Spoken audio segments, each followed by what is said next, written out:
Americans love scenery. We want to see it all, from one coast to the next, Mount Rushmore down to the Everglades. So hop into a Chevy Malibu and take the scenic route. It's the car you knew America could build. There's a place where people count on friendships they can trace back generations, where they can count on the same stool at the coffee shop waiting for them every morning. This place is called Glen Ellen, and you can find it in every bottle of Glen Ellen wine. This is craft brewed Herman Joseph's, the smoothest, easiest drinking specialty beer in the entire solar system. And I believe you'll find drinkable in the dictionary right after don't order a beer you can't drink. Zoingo! Boingo! The freestyle pogo with more boing, more bounce. Bounce further, bounce higher with Zoingo Boingo. To see what makes Arrowhead Mountain Spring water different from those other waters, you have to go back to the source. And with Arrowhead, that means going back a little farther and longer than most. Between security challenged and security strengthened, there's one important word: how. And it is the how that makes all the difference to our nation and our world. Lockheed Martin. We never forget who we're working for. What makes Kraft Singles so good? 2 out of every 3 kids don't get the recommended amount of calcium. But with Kraft Singles, they get a good source of calcium and the taste they love. Kraft Singles. Magic every single time. Throw boring overboard with a new real meal from Long John Silver's. A meal worthy of a plate, just $4.99. Only at Long John Silver's. We may not all be geniuses, but we can all do something smart. Introducing the Hyundai 199 Sonata Lease. It's a smart deal on a really smart car.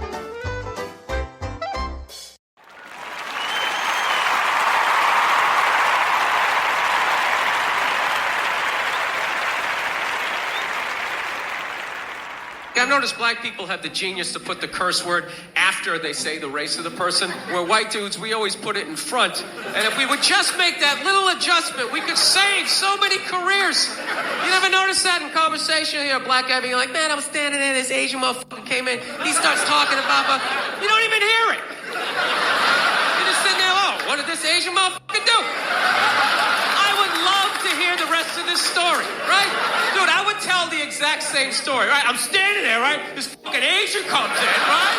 Everybody's all like, whoa, hey, easy, dude. It's like, dude, I just said what he said. I just preempted the that's all I did. He's a Good morning. It's Tuesday, October the 21st, and this is The True Conservative. Welcome to all the butchers, bakers, and candlestick makers out there. I'm Ron, your host, and the only true conservative in the United States today. So today, after the Serenity Prayer and the patriotic song of the day, we will have Varney and Company, motivation, and meditation. All that and more when I get back.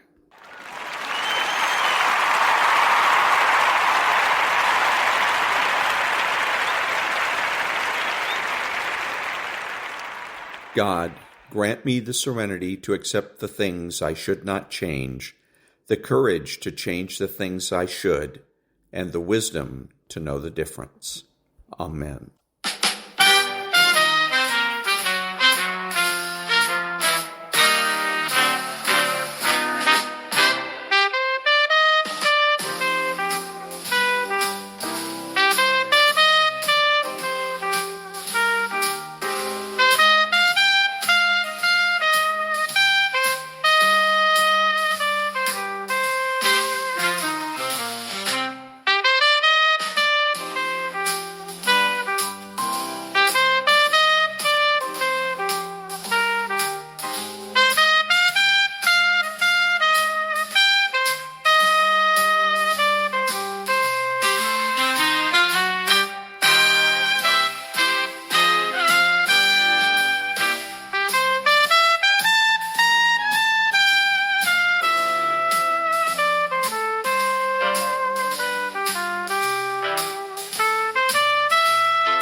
Thank you, Maria, and then Varney and Company. Greenway on just a few moments ago, yeah, and he, and he was very positive about that, and complimenting President Trump and the administration for what they have done. Now, the vice president is in Israel today to further those discussions. Jared Kushner has done an amazing job, really seeing him first and foremost. And then Steve Witkoff, absolutely. So I think you're right. I think, what Robert Greenway was saying is the tough part coming now is the phase 2 part of it, keeping peace in Gaza and how Gaza is run, because Gaza's demolished. You look at the video, the drone footage of Gaza, and it's rubble, a lot of it. Yeah, and I think to your point about the difficulty of implementing phase 2, Hamas still hasn't fully agreed to surrender their weapons. They're conducting executions in the street. This is going to be messy because you're dealing with a huge, sprawling, not huge anymore, they're highly diminished, but a terrorist organization that's fundamentally untrustworthy, that has competing factions. But again, Trump pulled off something unbelievable here by bringing the Arab neighbors together, first with the Abraham Accords, maybe down the road, Saudi Arabia could be included in that. Yeah. And he wrangled those nations and basically said, we're going to put the pressure on Hamas. It's wild. Ryan, earnings. It looks good. The picture looks good. We saw good earnings today from General Motors. We saw from Coke. It's going to be a good earnings season overall. We're probably going to see 10% plus earnings again. On top of that, you have a Fed that's more dovish. Oil prices are plummeting, which is disinflationary. The list goes on and on. I think bottom line is, look, we are in a big booming bull market. In my experience, bull markets are more fun than bear markets. Enjoy the ride. I'm extremely optimistic right now. The future looks bright. Always the bull. Never changes. Ryan Payne, Carolyn Denny, guys, thanks so much for being with me. That is it for me. I will see you tomorrow. Stuart Varney, good morning, sir. Good morning, Cheryl. Good morning, everyone. The signs are there. Things are looking up. We're talking about the economy here. It is definitely not all gloom and doom. Oh, no. Look at this. The Atlanta Federal Reserve adjusts its outlook regularly. It is now projecting 3.9% economic growth. That's strong and getting stronger, almost in boom territory. The price of gas, it's coming down. Regular now averages $3.04 a gallon. That's down 14 cents in a month. Most of the country is paying less than $3 a gallon. Cheapest in Oklahoma, $2.40. Interest rates, they're coming down. The yield on the 10-year Treasury has dropped below 4%. That means mortgage rates may slip a little. 3.97 is the yield on the 10-year. Most important, corporate profits. It's early in the reporting seasons, but so far, 86% of those reporting have made more money than expected. This morning, General Motors, 3M, Lockheed Martin, all huge industrial companies, all reported strong profits. Most of them said the outlook is bright. Now look at Apple, well on its way to becoming a $4 trillion company. If the share price hits $269 per share, it is a $4 trillion company. All of this is helping stocks stay at or near record levels. All the indicators were up 1% or better Monday. This morning, no pullback. The Dow is down maybe 5, S&P up maybe 0.50 points, that's what it is, and the NASDAQ is down just 4. No pullback after big gains yesterday. Bitcoin, the quote now is 108.6, 108.2, sorry, let me get this right, 108.8 is the price. Once again, the 10-year has fallen below the 4% level, 397. The 2-year, well below 3.5%, you're at 346. Gold is lower today, the quote now $4,211 an ounce, it's down $140. Politics, a big win for President Trump. An appeals court has ruled that he may send National Guard troops to Portland, Oregon, even though local officials oppose it. J.D. Vance is in Israel trying to maintain the Gaza ceasefire. The president says if Hamas doesn't play nice and behave themselves, they will be, quote, eradicated. The shutdown goes into its 4th week. Harry Enton, the rogue CNN statistics guy, he says it's not hurting Trump at all. His approval rating has actually gone up. I wonder if that makes Schumer think again about the shutdown that he ordered. On the show today, the mayor of Chicago proposes a head tax, $21 for each employee of a big corporation per month. That's the best way to chase more jobs out of an already declining city. Who knew? Over 500,000 illegals have been deported since Donald Trump took office, and more than 1 million have self-deported. We see headlines about Democrats resisting deportations. Clearly, that is not working. In New York, a full court press to get the Republican, Curtis Sliwa, out of the mayor's race. The theory is, if he leaves, Andrew Cuomo would have a better chance of beating the socialist Zohran Mamdani. Cuomo trails by only 4 points if Sliwa drops out. But Sliwa says he's not going anywhere. And we will ask, if a man is competitive, shows leadership and ambition and drive, is that toxic masculinity? Good question. We cover it all. Tuesday, October the 21st, 2025. And that was Varney and Company, Nonprofit News Now. Back in a minute.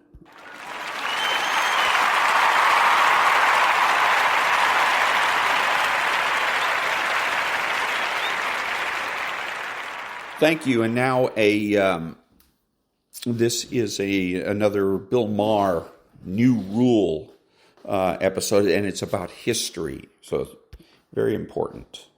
And finally, new rule, you can get creative with a novel, a TV show, or a movie, but history books, that's not supposed to be fan fiction. How we teach our kids history has become a big controversy these days, with liberals accusing conservatives of wanting to whitewash the past, and sometimes that's true. Sometimes they do. But plenty of liberals also want to abuse history to control the present. And last month, a scholar named James Sweet caught hell for calling them out for doing just that. He criticized a phenomenon known as presentism, which means judging everyone in the past by the standards of the present. It's the belief that people who lived 100 or 500 or 1,000 years ago really should have known better.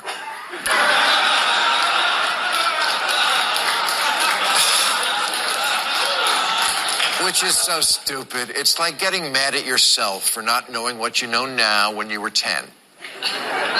Stupid me, spending all that time raising sea monkeys and playing with slot cards and jerking off to a Playboy in the barn. Who doesn't have moments from your past that make you cringe? Who hasn't said, I can't believe I said that. I can't believe I wore that. I can't believe I thought that. I can't believe I did that. You ate dirt. You wanted to be a Ghostbuster. You shoplifted gum. You tried to be a white breakdancer.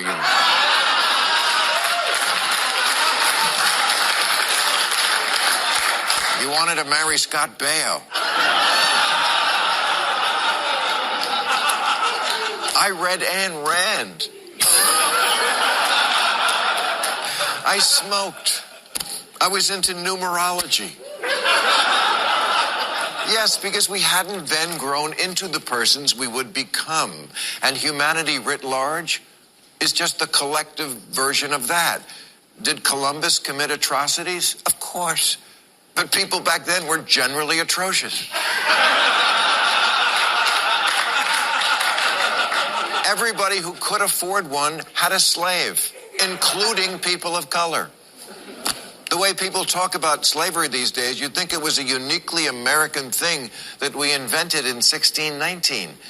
But slavery throughout history has been the rule, not the exception.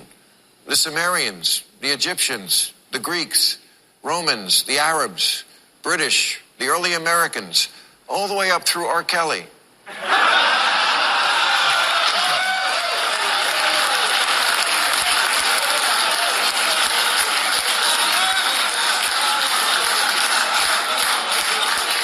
The Holy Bible is practically an owner's manual for slaveholders. The word slave comes from Slav, because so many Slavic people were enslaved, and they're as white as the Hallmark Channel. Who do you think gathered the slaves from the interior of Africa to sell to slave traders? Africans, who also kept their own slaves. We're a species prone to making others of our species our bitch. I've said it before and I'll say it again. Humans are not good people.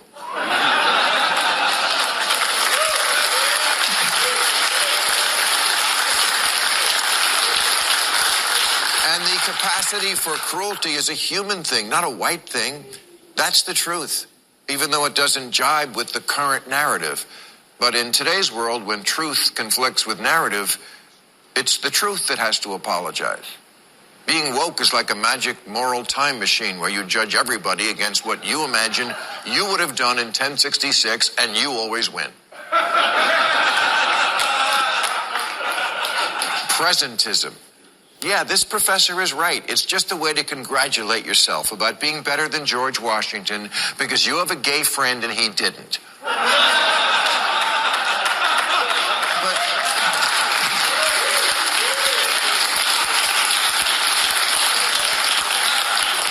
But if he was alive today, he would too. And if you were alive then, you wouldn't. Portland Public Schools has a plan now to teach kids that the idea of gender being mainly binary was brought here by white colonizers. The curriculum guide says, when the United States was colonized by white settlers, their views around gender were forced upon the people already living here. Not even Star Trek would try that story.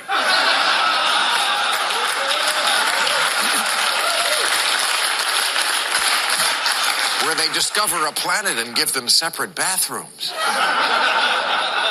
It's like they finally discovered a unified theory of wokeness, incorporating all their ideas about race, gay, gender, and colonizers, like the New World was a great big diverse dance club and the Pilgrims were the bridge and tunnel crowd who came in and ruined everything. There's a play called I, Joan, currently being presented in London, written by Charlie Josephine, who identifies as non-binary and uses they-them pronouns. And it portrays Joan of Arc as, surprise, non-binary with they-them pronouns. Which, if you think about it, makes even less sense because Joan, being French, spoke a language where every noun is masculine or feminine. Joan says in the play, I'm not a girl, I don't fit that word, as if she's a character on Euphoria.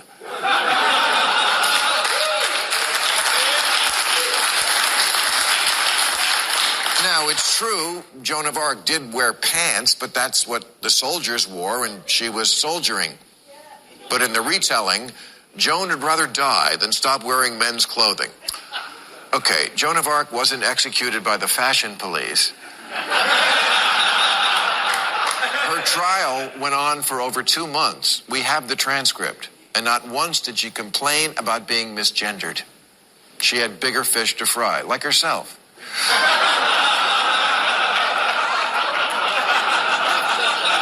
Too soon, it was 1431.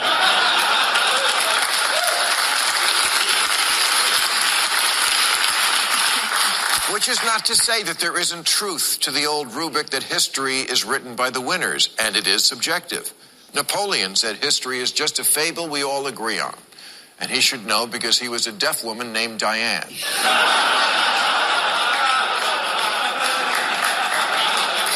But it's also true that much of history is indisputably factual because we have artifacts and coins and birth records and archaeology, and somebody in Mesopotamia kept a record of how much grain they ate.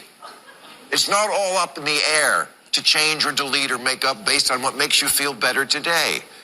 A couple of years ago, they made a movie called The Aeronauts about the scientists who broke the record for the highest altitude in a balloon. In fact, they were both men, but the movie made one of them a woman because, as the director explained, representation is important. So true. Women never get enough credit for the things they didn't do.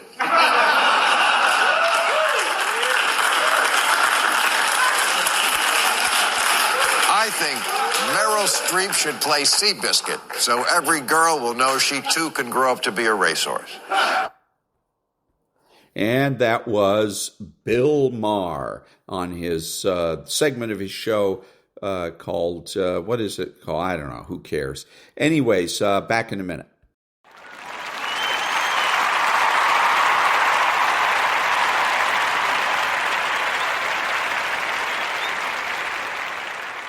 Thank you. Now, Jerry Wayne. You ever just need a night to laugh again? Not scroll, not argue, not watch the world burn from the couch, but actually laugh out loud with other humans. That's what this weekend's about right here in Houston, October 24th and 25th at the Sam Houston Race Park. A little patch of ground where folks can lay down their heavy, breathe a minute. Remember what it feels like to laugh in unison instead of shouting in division. We ain't out to save the world. We're just going to give it a night off.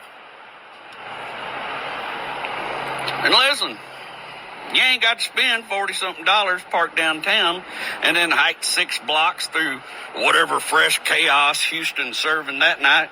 Nah, we got free parking for miles, bright lights, and plenty of room for your truck, your cousin's truck, and whatever the hell you're borrowing to haul the cooler. It's simple. Good people, cold drinks, big laughs.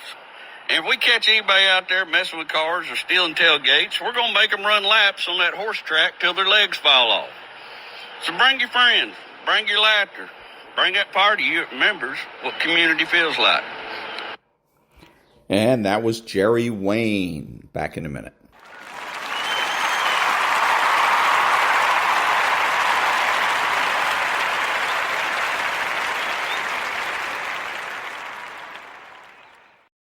Thank you. Now a little bit of motivation.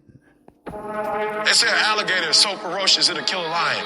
But I can kill an alligator with my bare hands. You want to kill an alligator?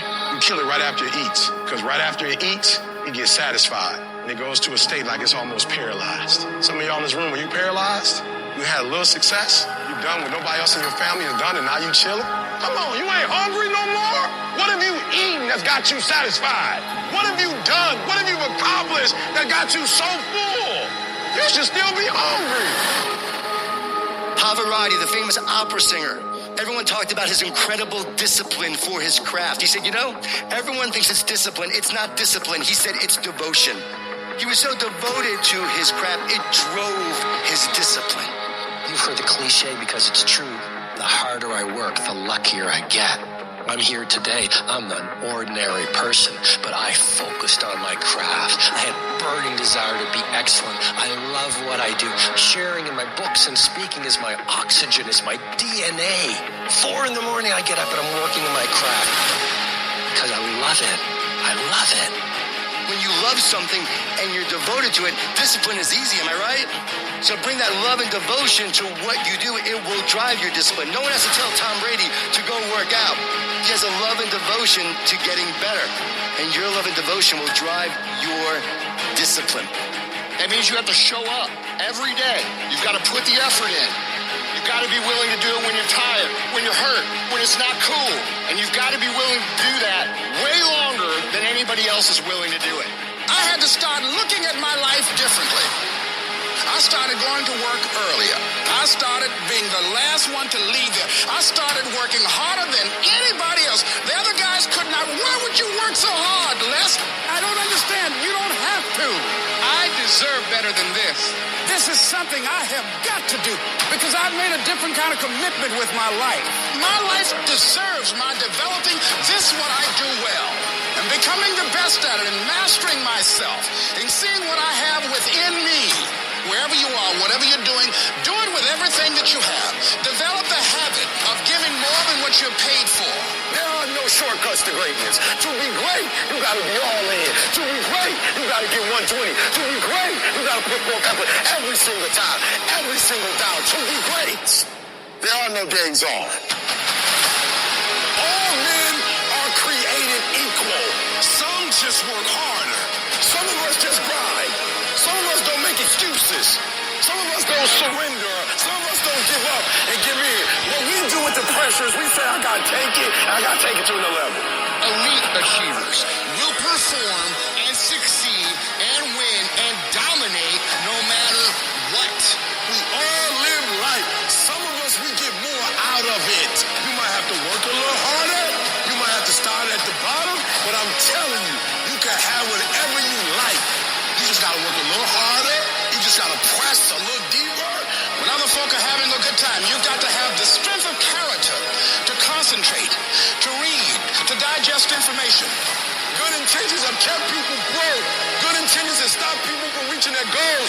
Good intentions won't cut it. No more good intentions. No more only execution.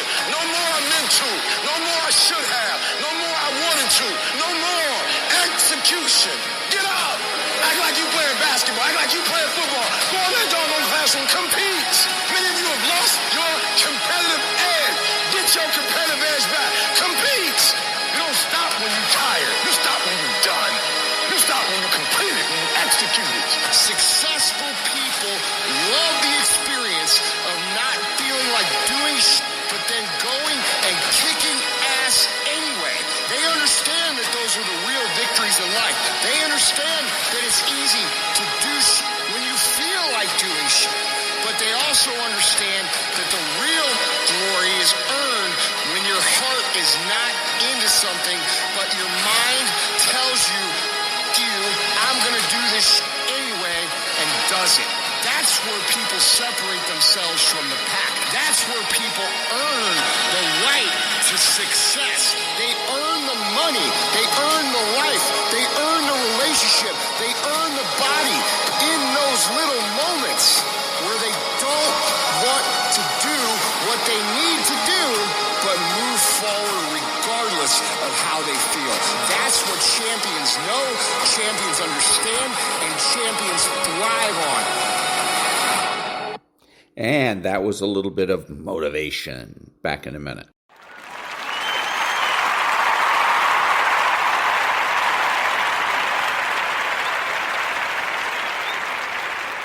Thank you, and now a little meditation.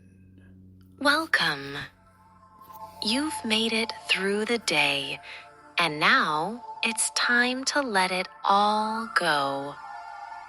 This meditation is here to help you unwind, soothe your nervous system, and invite deep, healing rest. No effort, no expectations, just softness, stillness, and peace. Begin by lying down somewhere comfortable. Let your arms rest beside you, palms open, shoulders heavy. Gently close your eyes. Let's begin with a deep breath in through your nose and a slow, smooth exhale through your mouth. Again, inhale gently and exhale even slower.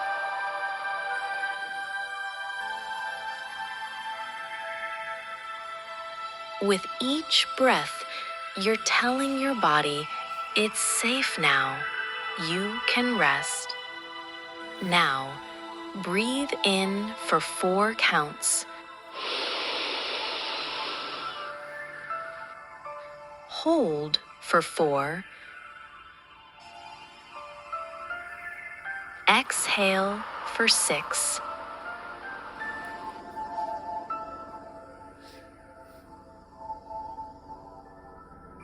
Let's do that again. Inhale, 2, 3, 4. Hold, 2, 3, 4. Exhale, 2, 3, 4, 5, 6. Feel your heart rate begin to soften. Your body beginning to shift gears. Now gently bring your attention to your toes. Let them soften. Let go. Now your feet, ankles, calves, thighs. Let the legs grow heavy and warm. Move to the belly. Let it rise and fall with each breath. No effort, just softness. Now your chest. Feel the slow rhythm of your breath, calming, steady. Shoulders, neck. Feel any weight melt away. Let your jaw unclench, tongue soften, eyes rest. Your entire body is relaxed, held, supported, safe. Now that your body is still, let your thoughts slow too. No need to hold on to anything now. Whatever happened today, let it float away like leaves on water. This is your time, your space, your rest. You may already feel sleep gently pulling you. If not, just stay here, floating in calm. It will come. Sleep comes when the body knows it is safe. And you, right now, are safe. If you're still awake, take one more deep breath in and sigh it out fully. Let yourself drift. There's no need to listen anymore. Just rest. Just be. And if sleep hasn't found you yet, it will. You've done enough. Now let go. Good night. And that was a little bit of meditation. Back in a minute.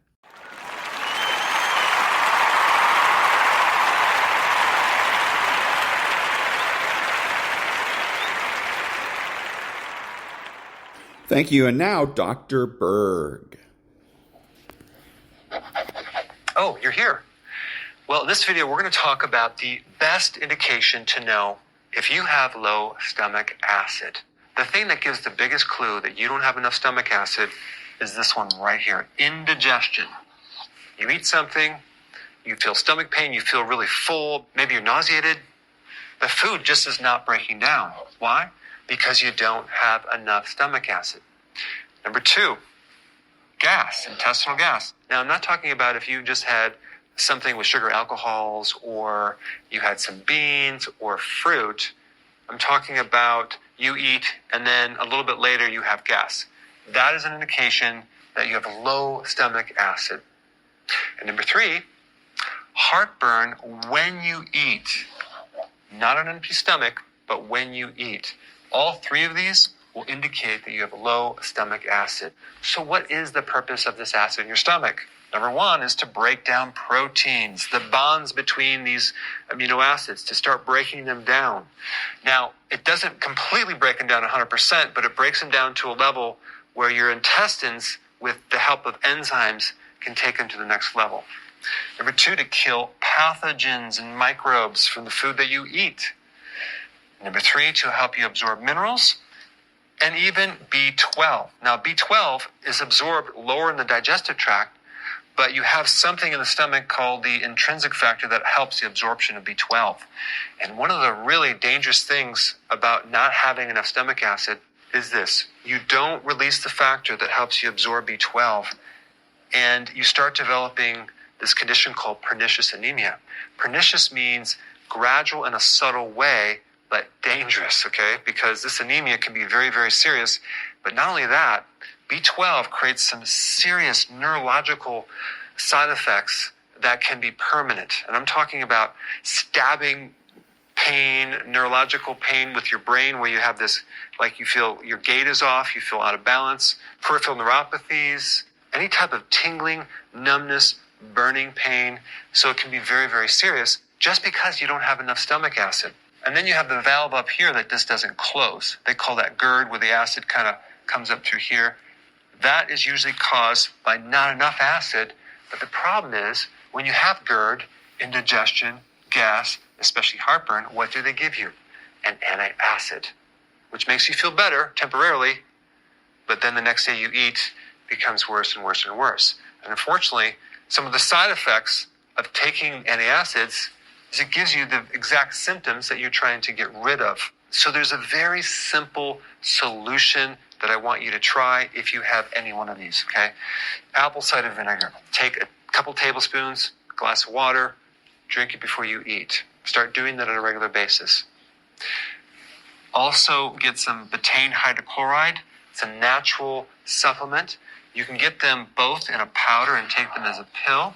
So what will happen over time, this chloride from the betaine hydrochloride will start building up the hydrochloric acid in your stomach. Now, of course, you need to eat healthy as well because stomach acid is also created from other nutrients, especially sodium, by the way, so you don't want to avoid salt.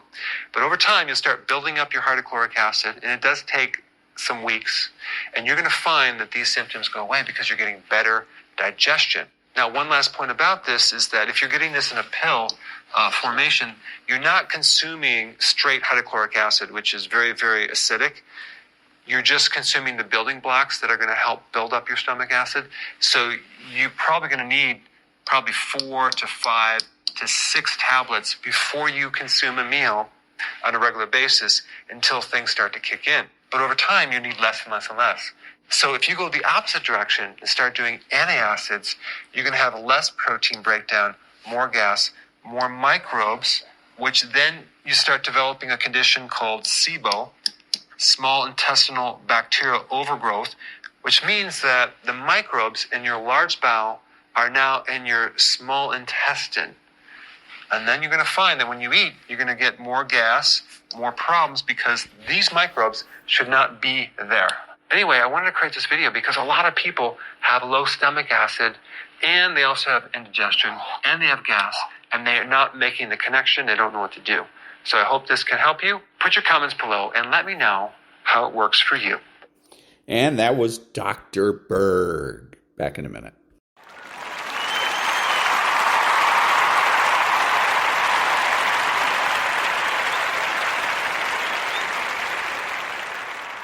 Thank you. So there was, in the shutdown situation, the government shutdown, the battle now is about when to negotiate for medical care. And the Democrats want to negotiate first before they open the government, and the Republicans want to do it after the government opens. One of the Democrats said, well, we don't want to wait until after the government opens because, or he said, I don't trust them to negotiate after the government's open. So if you don't trust them, then why are you willing to negotiate with them in the first place? Okay, so you just exposed his lie. Back in a minute.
Thank you. And now a little bit of law and order.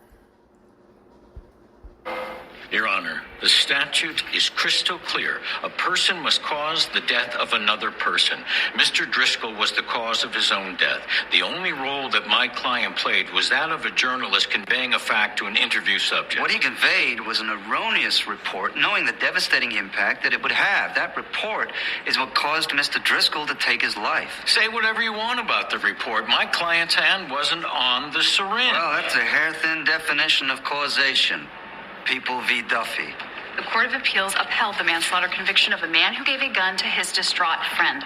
The court ruled that the defendant may be convicted for engaging in reckless conduct that results in another person's suicide. Your Honor, I'm asking you to weigh this one fact-checking error against my client's lifelong commitment to journalistic excellence. And I would ask, Your Honor, to weigh Mr. Driscoll's life against Mr. Nolan's craven pursuit of ratings. If he hadn't been in such a rush to televise a suicide, he might have checked his facts. Amen to that, Mr. Cutter.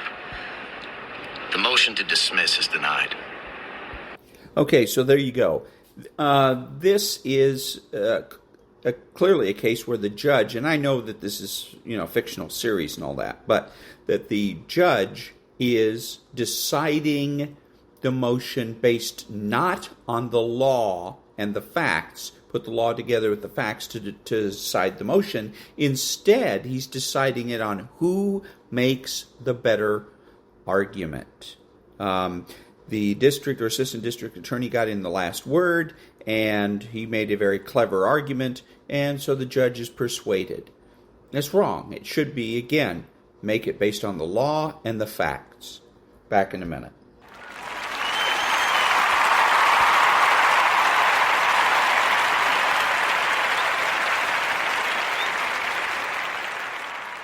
Thank you. And now an article from The American Thinker by J.B. Shirk, The West Conquers Itself. The West conquers itself. Divide and rule. Tactics are as old as human conflict. Instead of building consensus among the members of a tribe or nation, rulers exacerbate grievances that exist between social groups. By doing so effectively, a military or political leader with only minority support can maintain control over a much larger group of people who refuse to work together. Julius Caesar used this strategy to conquer Gaul. The Ottoman Empire ruled over a great number of tribes using the same technique. The British Empire controlled the Indian subcontinent in much the same way. Turning potential enemies against one another enables an otherwise insufficient force to seize and preserve power. Modern Western politics is an endless divide and rule operation. Rarely do political leaders speak in terms that will unite strong majorities of their peoples. Even more rarely do they speak of their nations as families or articulate ways for everyone to get along. Instead, they divide society into groups of oppressors and victims and explain to anyone suffering why it's someone else's fault. In parliamentary systems across Europe, there are so many political parties that national leaders rarely have majority support. Floating political alliances often produce legislative results that the public could never have predicted. For many years, I have regularly asked European friends and associates whether they view their national identity as more important than their European Union identity. I've asked them point blank, are you willing to give up national sovereignty for a single continental government? Every single time, regardless of how pro-EU the person is, the answer is the same. My nation comes first. Regardless of those expressed personal feelings, the European Union barrels ahead toward a single superstate. What started out as a post-war trading bloc exercising few real powers has grown into a continental government with its own currency, president, debt, and growing budgets. If the Eurocrats can successfully use the Russia-Ukraine war to scare member states into action, there will soon be a single European military force. World War I ended several historic empires on the continent. World War II ended German dreams of a pan-European empire. 80 years later, a single European empire looks all but certain. How did that happen? Well, it certainly didn't come from a Europe-wide referendum in which the 500 million citizens were asked whether they would agree to dissolve national borders and elect Ursula von der Leyen as president. It came from steady incrementalism over many decades, during which local divisions were used to the political advantage of one overarching European government. Don't like your national government? or local representatives. Put your faith in the European Union, and all your problems will disappear. There's a reason the European Commission spends so much money on democracy movements within the borders of member states. It has a vested interest in riling up the locals and diluting anti-EU sentiment. These days, European Union officials tell the continent's inhabitants that to be anti-EU is to be pro-Putin. Europeans who prefer national sovereignty are dismissed as dangerous nationalists who spread Russian disinformation. It's a cynical yet effective way to build a European empire. In the United States, two major political parties generally vie for power. This means that a majority of citizens usually supports the elected president. It does not mean, however, that the divide and rule dynamic is any less pervasive. When discussing current events in the United States, corporate news talking heads are stuck on endless repeat. Racism, white supremacy, Christian nationalism, Islamophobia, homophobia, transphobia, fascism, and hate. Everything that news corporations publish is meant to turn Americans against one another. Why would international corporations spend so much time working to divide Americans? Because if American citizens are busy calling one another racists and bigots, then they're not paying attention to how the federal bureaucracy is spending trillions of dollars in taxes. We watch Republican and Democrat members of Congress call one another vile names leading up to an election, and then we watch those same politicians laughing with one another once they've been handed another term in office. Republican and Democrat senators don't despise one another. They despise the American taxpayer who might object to whatever new spending boondoggle they have planned. If you can keep Americans at one another's throats, then nobody notices how many wars are being funded, how many corporate donors are being rewarded, or how much wealth is being transferred from middle-class households to non-governmental organizations, family foundations, foreign countries, and other profit-chasing special interests. As for the vast federal bureaucracy that acts as a permanent government in the United States, it benefits when Americans are too busy yelling at each other to notice what its members are doing. The CIA, FBI, IRS, and EPA, and the hundreds of other agencies, departments, and governmental bodies that enforce their will upon ordinary Americans prefer for voters to waste all their energy screaming about pronouns and historic grievances. While the politicians divide voters by relative victimhood, the permanent bureaucratic government rules over the people with little opposition. While the politicians speak about democracy, America's unelected bureaucratic empire grows. For several decades now, European and American officials have used mass illegal immigration as the primary engine for their divide and rule operations. The politicians justify their open border policies as humanitarian efforts to assist foreigners escaping oppression.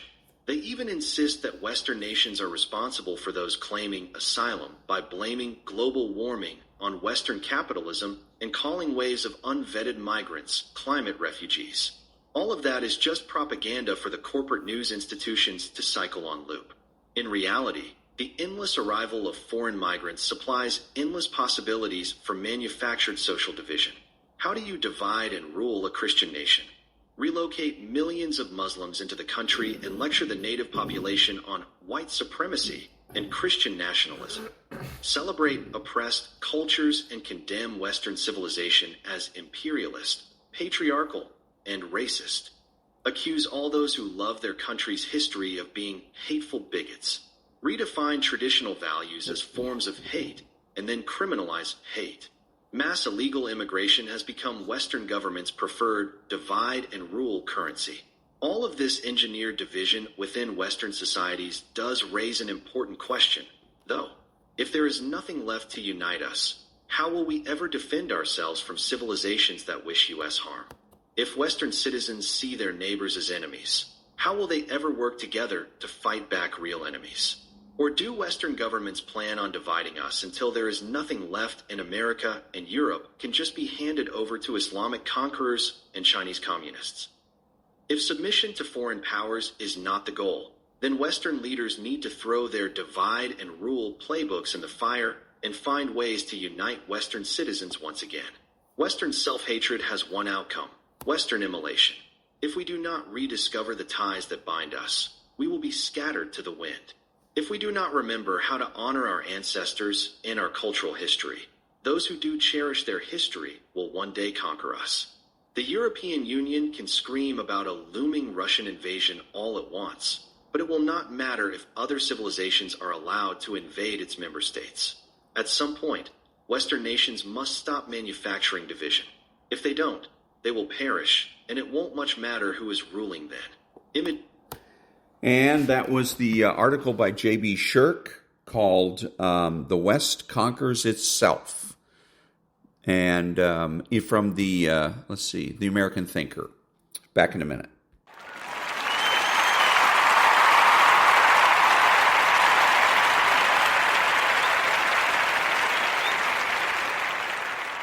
Thank you. This is Ron, your host, the only true conservative in the United States today, bidding adios to all the butchers, bakers, and candlestick makers out there, and reminding you that determinism is optional.